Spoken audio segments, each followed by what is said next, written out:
Assalamualaikum warahmatullahi wabarakatuh. Halo teman-teman semua, saya Juwita Putri dengan NIM 2405076022. Dalam video ini saya akan membahas materi yaitu tentang folklore.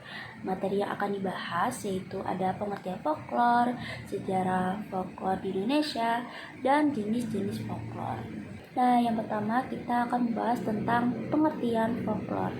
Jadi, folklore secara etimologi berasal dari bahasa Inggris yaitu folklore, yang merupakan gabungan dari kata folk dan lore, yang biasanya disebut kata majemuk. Kata folk dipadankan dengan sekelompok masyarakat atau kolektif, dan kata lore secara sempit dipadankan dengan cerita. Hal tersebut dikarenakan masyarakat pada umumnya mengetahui folklore terbatas pada cerita rakyat yang terdiri atas mitos, legenda, dan dongeng saja yang diturunkan dari leluhurnya, meskipun sebenarnya lebih dari itu.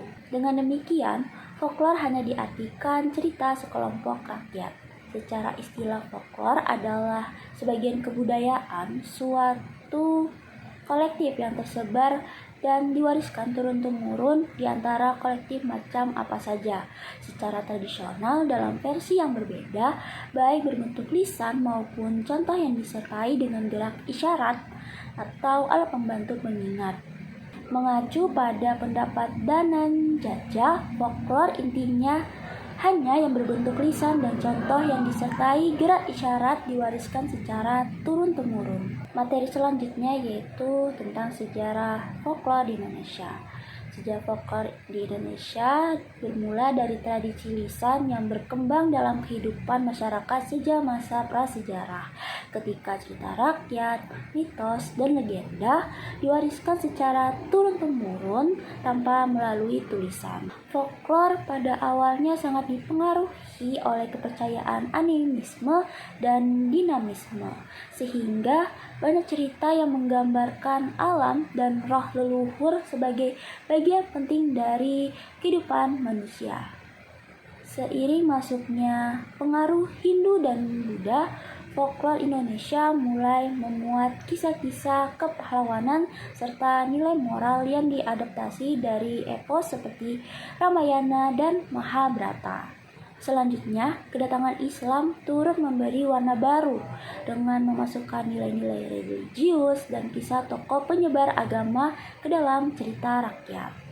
Pada masa kolonial, folklore Indonesia mulai didokumentasikan secara tertulis, sehingga banyak cerita rakyat yang sebelumnya bersifat lisan dapat dilestarikan hingga sekarang. Materi yang terakhir yaitu jenis-jenis folklore.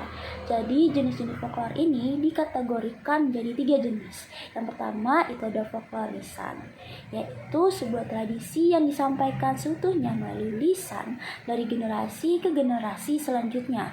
Folklore lisan sering disebut juga dengan istilah tradisi lisan.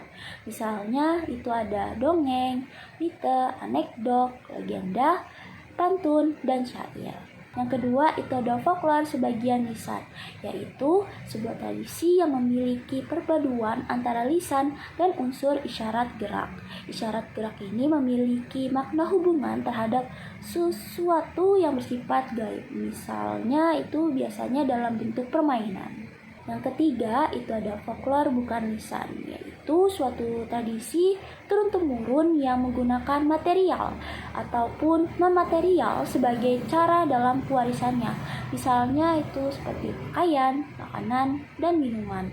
Nah, itu tadi pembahasan kita tentang folklore. Kita telah mengetahui pengertian folklore, sejarah perkembangan folklore di Indonesia, serta jenis-jenis folklore. Semoga materi ini bisa bermanfaat dan menambah wawasan kita. Terima kasih sudah menonton.